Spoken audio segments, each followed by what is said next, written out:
Так, в этом году, когда я был в Алматы, заходил в спортивный зал, где тренируются масс-рестлеры города Алматы. И там висели разные флаги стран, и нашего флага там не было. Я сказал, что если я отправлю, вы повесите или нет. Они сказали, да, конечно, отправь, повесим. И я, как настоящий обещалкин, забыл об этом разговоре. И сегодня с утра лежу, после вчерашнего шашлыка, и мне человек пишет, что вот мы приехали, сейчас в Мадуне, если передадите флаг, мы с собой заберем, И вот еду покупать флаг, чтобы им вручить. Такие дела у нас сегодня с утра. Так, капитан Гаджутин Блахтера, который стажер односторонний благо, Ленсеремин был ректаймен двухсторонний, атласный, самый дорогой флаг.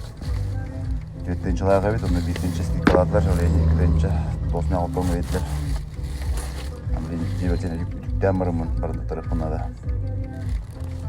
Вот. К любому флагу надо относиться с уважением, тем более, если есть твой родной флаг.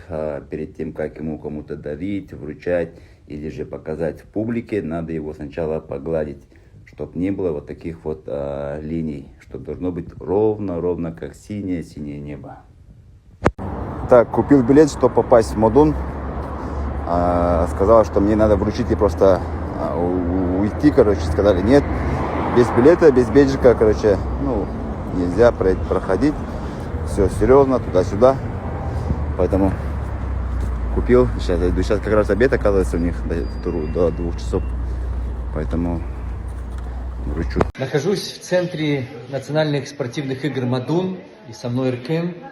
Он уже был у нас в Алматы, в Казахстане, в нашем центре, и Иркен передает нам флаг. Да, чтобы этот флаг висел в Халык-арене, в центре Федерации Казахстана, чтобы там тоже присутствовал наш национальный флаг. Там я видел очень много флагов, разных стран. И сейчас этот флаг поедет прямо в Алматы, и вот Павел там повесит с ребятами. Так что все, кто были у нас со всех стран, в нашем центре 360, и теперь и якутский флаг. Так что двигаемся шаг за шагом. Лицового качества.